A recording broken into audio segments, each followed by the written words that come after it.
तब तक लड़ना मत छोड़ो जब तक अपनी तय की हुई जगह पर ना पहुंच जाओ। याद रहे, आप अद्वितीय हैं। जिंदगी में एक लक्ष्य रखें, लगातार ज्ञान प्राप्त करें, कड़ी मेहनत करें और महान जीवन को प्राप्त करने के लिए दृढ़ रहें। सफलता निश्चित रूप से आपकी होगी। सुप्रभात, मैं दीक्षा कोहली आपके साथ। सबसे पहले नजर मुख्य गतिविधियों पर।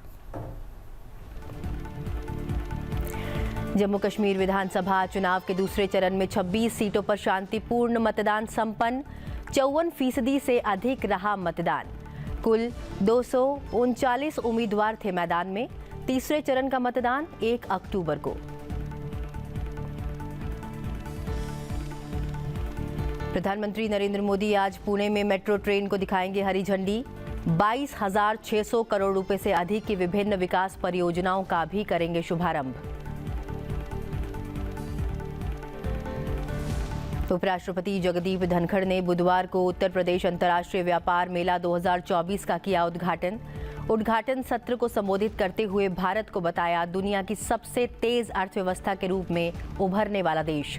कहा, प्रधानमंत्री मोदी के दूरदर्शी नेतृत्व और सीएम योगी के संगठित प्रयासों के बीच मजबूत तालमेल से भारत विकसित राष्ट्र बनने की ओर अग्रसर।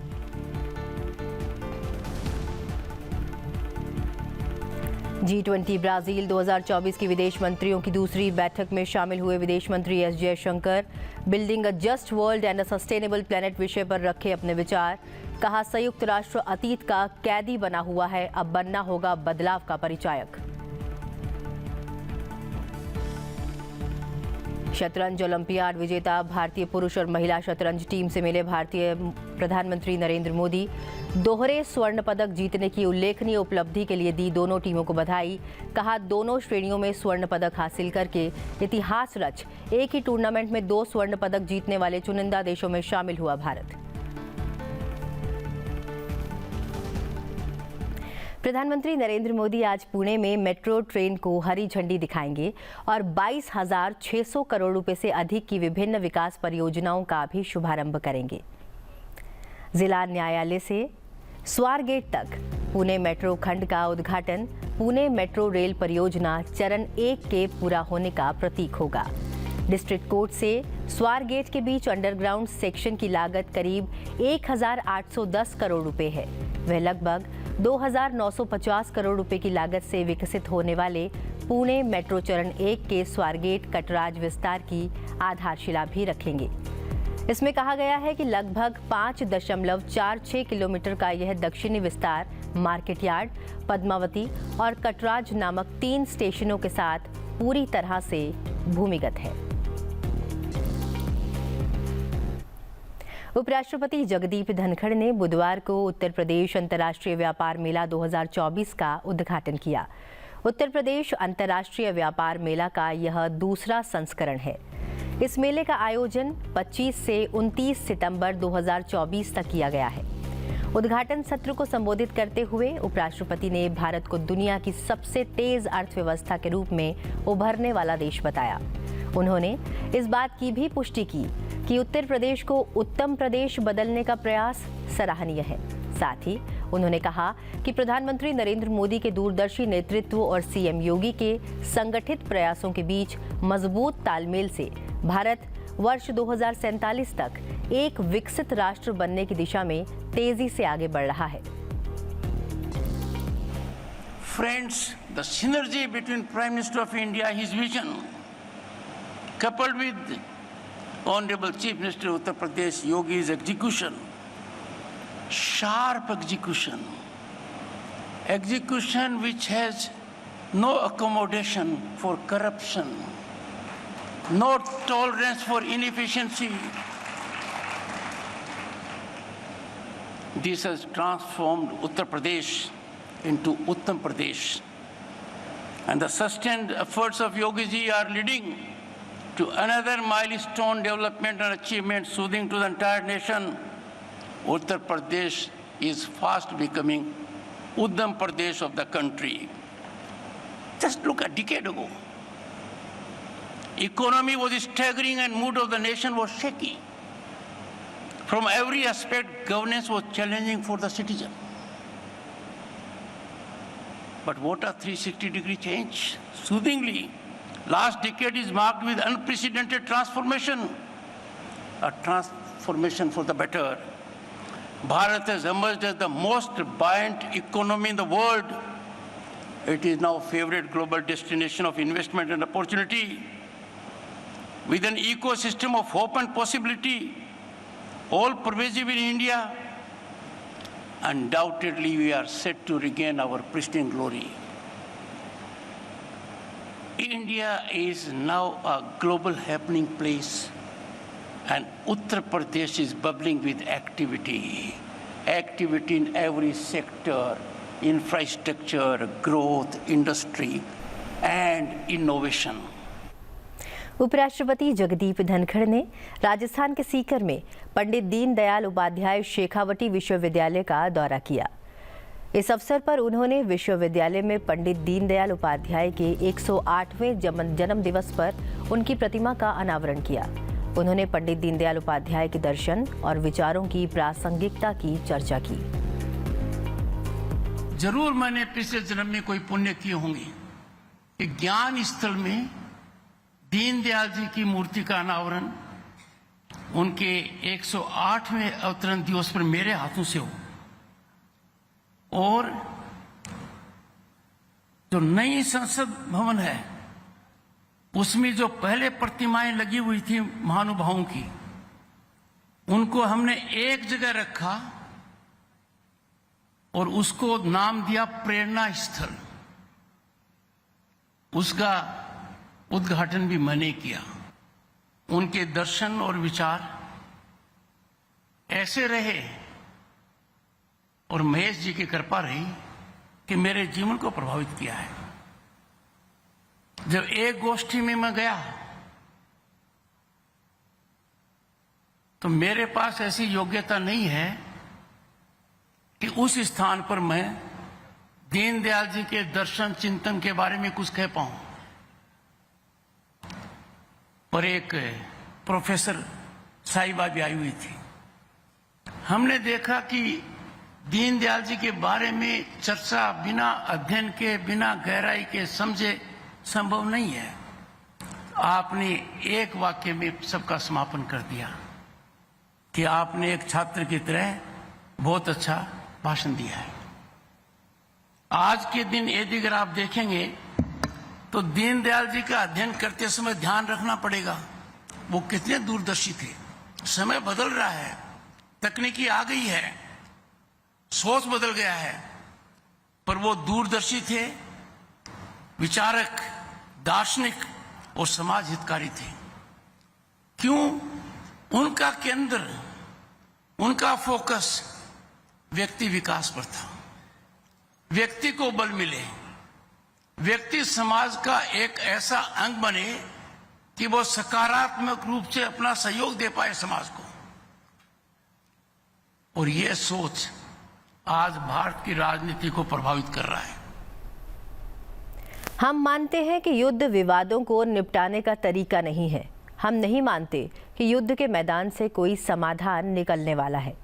विदेश मंत्री एस जयशंकर ने ये विचार मंगलवार को एशिया सोसाइटी और एशिया सोसाइटी पॉलिसी इंस्टीट्यूट द्वारा आयोजित भारत, एशिया और विश्व नामक एक कार्यक्रम में बातचीत के दौरान रखे।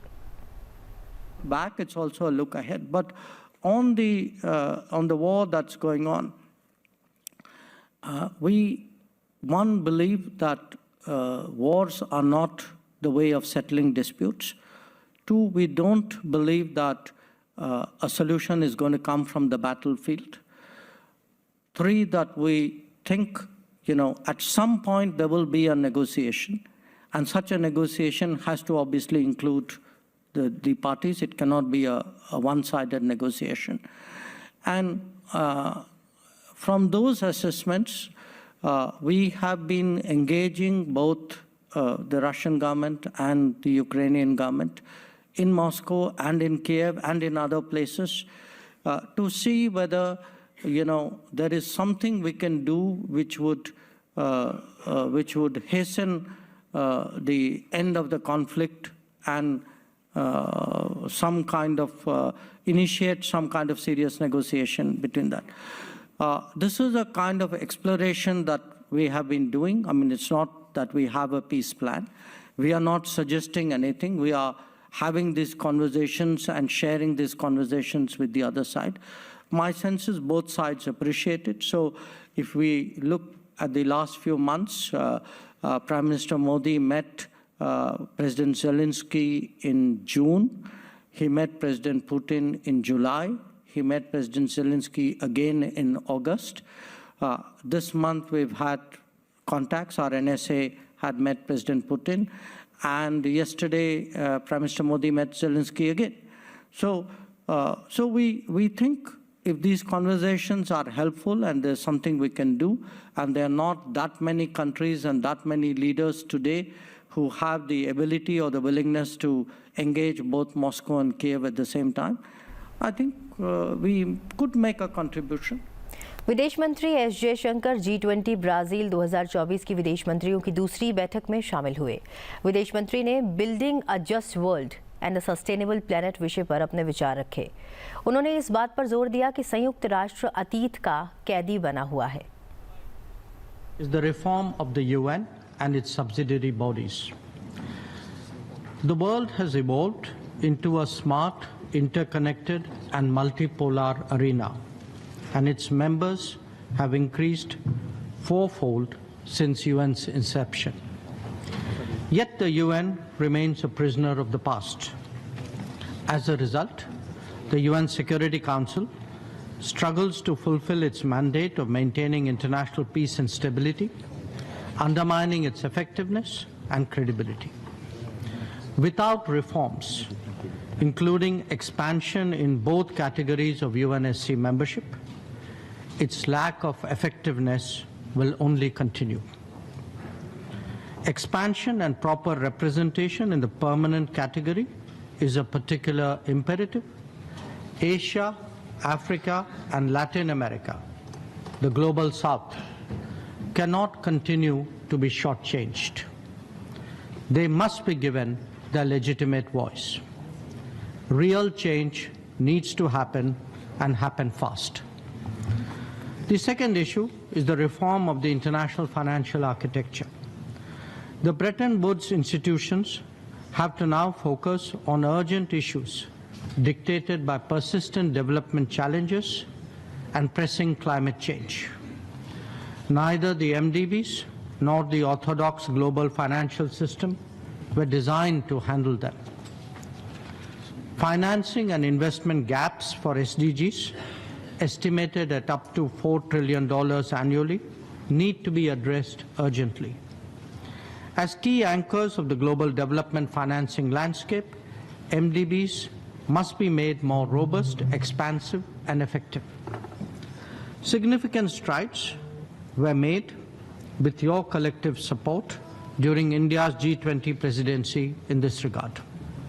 G20 leaders had called for expanding development and climate finance from billions to trillions. They had encouraged MDBs to refine their vision, incentive structures, operational approaches, and financial capacities to maximize their development impact. Jammu Kashmir विधानसभा के दूसरे चरण के लिए 26 सीटों पर बुधवार को मतदान शांतिपूर्ण रहा। इन सीटों पर 56% मतदान की खबर है। इस चरण में मतदान के लिए 3,502 मतदान केंद्र बनाए गए थे। कश्मीर के 3 जिलों में श्रीनगर, बड़गाम और गांदरबल की 15 सीट, जबकि जम्मू के 3 जिलों पुंछ, राजौरी और रियासी की 11 सीटों पर वोटिंग की गई। दूसरे दौर में कुल 239 उम्मीदवार चुनावी मैदान में हैं। वहीं अगर बात पहले चरण की करें तो 18 सितंबर को करीब 61.13% वोटिंग हुई थी। अब नज़र तीसरे चरण के मतदान पर रहेगी, जो 1 अक्टूबर को होगा। मतों की गणना 8 अक्टूबर को होगी। भारत ओमान संयुक्त सैन्य अभ्यास अल नजह 5 2024 वर्तमान में ओमान के रबकूट प्रशिक्षण क्षेत्र में चल रहा है। 13 सितंबर को शुरू हुआ यह अभ्यास 26 सितंबर तक चलेगा। भारतीय सेना की टुकड़ी में 60 कर्मी शामिल हैं, जिसका प्रतिनिधित्व मैकेनाइज्ड इन्फेंट्री रेजिमेंट की एक बटालियन के साथ अन्य हथियारों और सेवाओं के कर्मी कर रहे हैं। सामरिक अभ्यासों के अलावा अल नज़ाह 5 ने सांस्कृतिक आदान प्रदान को भी बढ़ावा दिया है, जो दोनों सेनाओं के बीच संबंधों को मजबूत करने में महत्वपूर्ण भूमिका निभाता है।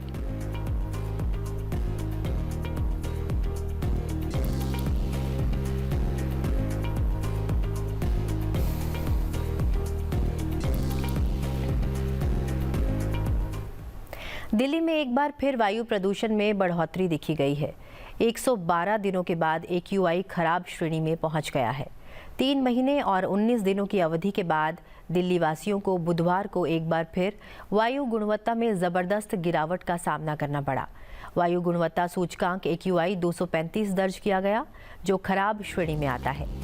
आधिकारिक आंकड़ों के अनुसार 5 जून 2024 के बाद यह पहली बार है जब राजधानी में खराब वायु गुणवत्ता का अनुभव किया गया है।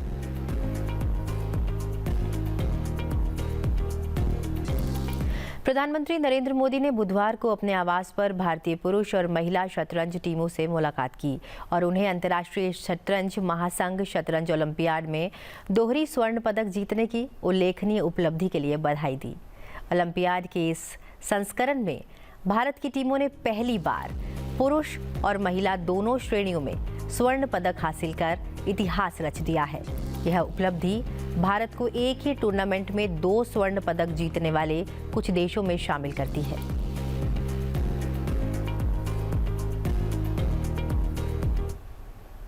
भारतीय वायु सेना दिवस 2024 की उलटी गिनती जारी है। 6 अक्टूबर को एयरफोर्स डे के अवसर पर मरीना बीच पर किया जाएगा हवाई प्रदर्शन। चलते चलते आपको छोड़े जाते हैं इसी की तैयारी की सुंदर वीडियो के साथ। अभी के लिए मुझे दीजिए इजाजत और आप देखते रहिए संसद टीवी। नमस्कार।